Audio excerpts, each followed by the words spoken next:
Soldiers ஏன்டா தோத்த மேட்சை ஏன்டா தோத்த அப்படின்னு சொல்லிட்டு அவன் சட்டையை பிடிச்சி அடிக்கவும் என்னால் முடியாது. ஏன்னா வெறும் ஒரு பாயிண்ட்ல போய் இப்படி மேட்ச் லாஸ் ஆகும் நான் நினச்சி கூட பார்க்கல. இவ்வளோ நாள் கஷ்டப்பட்டு எஃபர்ட் போட்டது எல்லாமே இப்படி தலைகளாக மாறும் நாங்கள் நினச்சி கூட பார்க்கல. ஏன்னா வெறும் ஒரு பாயிண்ட்ல போச்சு.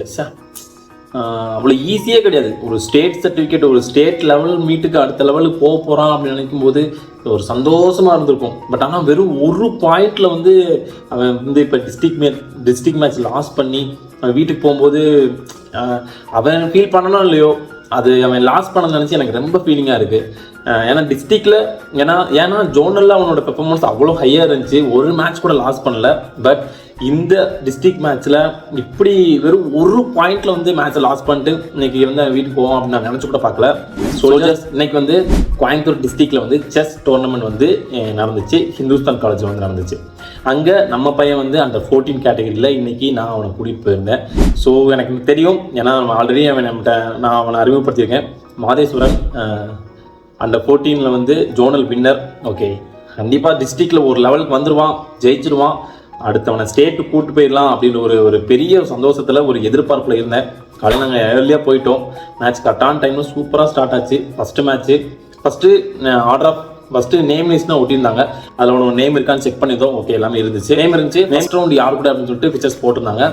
பிக்சர்ஸில் பார்க்கும்போது அவனோட நேம் ஃபஸ்ட் இருந்துச்சு. ஓகே, சூப்பர், நல்லபடியாக ஆடிட்டு வான்னு சொல்லிட்டு நல்லபடியாக அவனை அனுப்பிச்சி வச்சேன். வின் பண்ணிட்டு வந்தான். சூப்பர். உங்க எல்லாருக்குமே தெரியும்னு நினைக்கிறேன். செஸ்ஸை பொறுத்த வரைக்கும் இது வந்து எப்படின்னா மொத்தமாக எத்தனை பேர் இருக்காங்களோ அதை வந்து மாற்றி மேட்ச் கண்டக்ட் பண்ணி அதில் யாரோட பாயிண்ட் வந்து லீடிங்கில் இருக்கோ அவங்களுக்கு தான் பொசிஷன் வரும். அதில் எப்படி டை ஆகுது அப்படின்றதுலாம் கொஞ்சம் டீட்டெயில் டெப்த்தாக போகும். இதெல்லாம் இப்போ ஒரு எத்தனை ரவுண்டு போகுது, அதில் யார் ஹையாக பாயிண்ட் வின் பண்ணிட்டே போகிறாங்களோ அவங்களுக்குலாம் பாயிண்ட் வந்து கூட போயிட்டே இருக்கும்.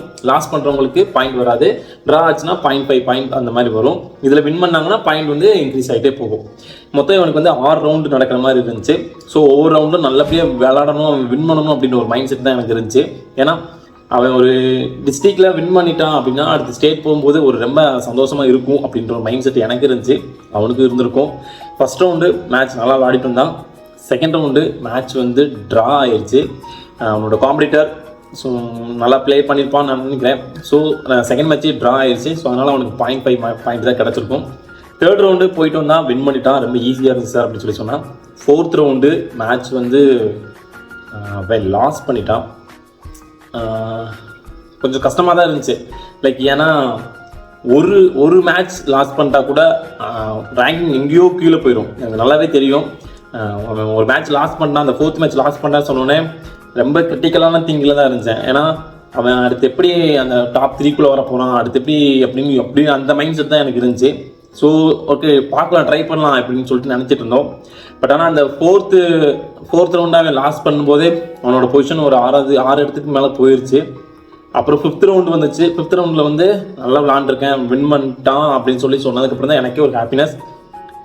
அப்புறமும் லாஸ்ட் ஒரு ரவுண்ட் இருக்குது. அதை நான் செக் பண்ணி பார்க்கும்போது நான் நினச்சிட்டே இருந்தேன், ஏன்னா மேலே வின் பண்ணிகிட்டே போனவங்களாம் இருக்காங்க, ஒரு மேட்ச் லாஸ் பண்ணவங்க இருக்காங்க, ஒரு மேட்ச் லாஸ் பண்ணி ஒரு மேட்ச் ட்ரா ஆனவங்க இருக்காங்க. நம்ம பையன் ஆல்ரெடி ஒரு மேட்ச் லாஸு ஒரு மேட்ச் ட்ராவில் வேறு இருக்கான். ஸோ லாஸ்ட் ரவுண்டு போகும்போது அவனோட பாயிண்ட் வந்து லைக் 4.5 3.5 அவனோட பாயிண்ட் இருந்துச்சு மேட்ச். ஏன்னா 3 மேட்ச் வந்து அவன் வின் பண்ணியிருந்தான், ஒரு மேட்ச் லாஸு ஒரு match draw. So 3.5. Last match அவன் போகும்போது நான் திங்க் பண்ணி பார்த்தேன், ஃபஸ்ட்டு 3க்குள்ளே வந்தால் ஸ்டேட் போகலாம் அப்படின்னு சொல்லி அனௌன்ஸ் பண்ணதை பார்க்கும்போது எனக்கு ஒரு ஹாப்பினஸாக இருந்துச்சு.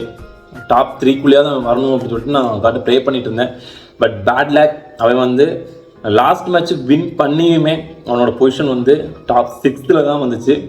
ஸோ இட்ஸ் ஓகே, எல்லாமே ஒரு எக்ஸ்பீரியன்ஸ் அப்படின்னு சொல்லிட்டு நாங்கள் நினச்சிட்டு அவனுக்கு ஒரு பெஸ்ட் ஆஃப் லக் சொல்லிவிட்டு நான் வீட்டுக்கு அவனை அனுப்பிச்சி வச்சிட்டேன். ஸோ இதான் சோல்ஜர்ஸ் இன்னைக்கான சம்பவம். வெறும் ஒரு பாயிண்ட். இன்னைக்கு அந்த 4th மேட்ச் அவன் வின் பண்ணியிருந்தான் அப்படின்னா அவன் கண்டிப்பாக டாப் 3க்குள்ளே வந்திருப்பான். அவனை வந்து ஸ்டேட் மீட்டுக்கு கூப்பிட்டு போயிருந்துருக்கலாம். பெட்டர் லக் நெக்ஸ்ட் டைம் அப்படின்ற மாதிரி தான். ஸோ இப்போ டிஸ்ட்ரிக்ட் மேட்ச் ஆரம்பிச்சிருச்சு. இதில் நம்ம செஸ் மேட்ச்சு இன்றைக்கி சூப்பராக ஸ்டார்ட் ஆகிருக்கு. அடுத்து நம்ம அத்லெட்டிக்ஸ் மீட்டு வெயிட்டிங். நீங்களும் வெயிட் பண்ணுங்கள், தரமாக பண்ணலாம். சோல்ஜர்ஸ், தேங்க்யூ ஃபார் வாட்சிங். பாய்.